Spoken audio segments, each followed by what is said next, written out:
ನಮಸ್ಕಾರ. ನಾವು ಇಂದು ವಸ್ತುವಿನ ಬಗ್ಗೆ ಕಲಿಯೋಣ. ಇದು ತುಂಬಾ ಮಜಾ ಆಗಿರುತ್ತೆ. ವಸ್ತು ಅಂದ್ರೇನು? ಸುತ್ತಲೂ ನೋಡಿ. ನೀವು ನೋಡುವ ಎಲ್ಲಾ ವಸ್ತುಗಳು ಅಥವಾ ಸಾಮಾನುಗಳು ವಸ್ತುಗಳೇ. ನಿಮ್ಮ ಬಟ್ಟಲು, ಒಂದು ಬಲೂನು, ಒಂದು ಎಲೆ ಕೂಡ. ವಸ್ತು ಅಂದರೆ ಜಾಗವನ್ನು ಆಕ್ರಮಿಸುವುದು. ಅಂದರೆ ಅದು ಸ್ಥಳವನ್ನು ತೆಗೆದುಕೊಳ್ಳುತ್ತದೆ ಮತ್ತು ವಸ್ತುವಿಗೆ ತೂಕ ಇರುತ್ತದೆ. ಒಂದು ದೊಡ್ಡ ಕಲ್ಲು ಹಿಡಿದು ನೋಡಿ, ಅದಕ್ಕೆ ತೂಕ ಇರುತ್ತದೆ. ವಸ್ತುವು ಬೇರೆ ಬೇರೆ ರೂಪಗಳಲ್ಲಿ ಇರಬಹುದು. ಇವುಗಳನ್ನು ವಸ್ತುವಿನ ಸ್ಥಿತಿಗಳು ಎಂದು ಕರೆಯುತ್ತಾರೆ. ನಾವು ಕಲಿಯುವ 3 ಮುಖ್ಯ ಸ್ಥಿತಿಗಳು ಯಾವುವೆಂದರೆ ಘನ, ದ್ರವ ಮತ್ತು ಅನಿಲಗಳ ಸ್ಥಿತಿ ಗಾಳಿಯ ಹಾಗೆ. ಕೆಲವೊಮ್ಮೆ ವಸ್ತುವು ಘನವಾಗಿರುತ್ತದೆ. ಘನ ವಸ್ತುವಿಗೆ ತನ್ನದೇ ಆದ ಆಕಾರ ಮತ್ತು ಗಾತ್ರ ಇರುತ್ತದೆ. ಅದು ಅದೇ ಆಕಾರದಲ್ಲಿ ಇರುತ್ತದೆ. ಇಟ್ಟಿಗೆಯ ಹಾಗೆ ಅದು ಗಟ್ಟಿಯಾಗಿರುತ್ತದೆ. ಮಂಜುಗಡ್ಡೆಯ ಚೂರು ಬಿಸಿಯಾಗುವ ಮೊದಲು ಘನವಾಗಿರುತ್ತದೆ.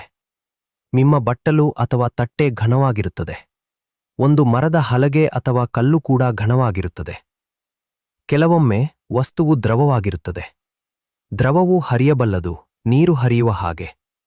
ನೀವು ನೀರನ್ನು ಒಂದು ಕಪ್ ಲೋಟ್ನಲ್ಲಿ ಹಾಕಿದರೆ ನೀರು ಕಪ್ನ ಲೋಟದ ಆಕಾರವನ್ನು ಪಡೆಯುತ್ತದೆ. ದ್ರವಕ್ಕೆ ತನ್ನದೇ ಆದ ಆಕಾರ ಇರುವುದಿಲ್ಲ, ಆದರೆ ಅದು ಇರು ಪಾತ್ರೆಯ ಆಕಾರವನ್ನು ಪಡೆಯುತ್ತದೆ. ಹಾಲು ಒಂದು ದ್ರವ. ಎಣ್ಣೆ ಒಂದು ದ್ರವ.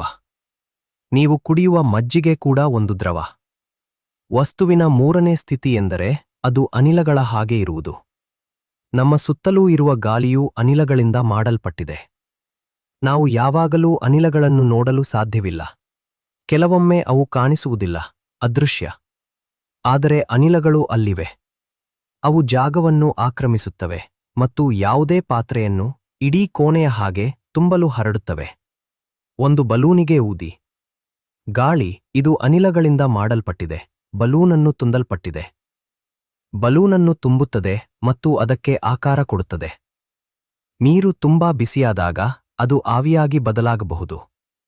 ಆವಿ ಕೂಡ ಈ ಅನಿಲಗಳಂತೆಯೇ ಇರುತ್ತದೆ. ಎಲ್ಲಾ ವಸ್ತುಗಳು, ಸಾಮಾನುಗಳು ವಸ್ತುಗಳೇ. ವಸ್ತುವು ಜಾಗವನ್ನು ತೆಗೆದುಕೊಳ್ಳುತ್ತದೆ ಮತ್ತು ತೂಕವನ್ನು ಹೊಂದಿರುತ್ತದೆ. ವಸ್ತುವು ಹೀಗಿರಬಹುದು: ಘನ, ಕಲ್ಲು ಅಥವಾ ಮರದ ಹಾಗೆ. ದ್ರವ, ನೀರು ಅಥವಾ ಹಾಲಿನ ಹಾಗೆ. ಅನಿಲಗಳ ಹಾಗೆ. ಗಾಳಿಯನ್ನು ನೆನಪಿಸಿಕೊಳ್ಳಿ, ಅದು ಹರಡುತ್ತದೆ. ಇದು ನಮ್ಮ ಸುತ್ತಲೂ ಇದೆ. ವಸ್ತುವಿನ ಬಗ್ಗೆ ತಿಳಿದುಕೊಳ್ಳುವುದು ತುಂಬಾ ಮಜಾ.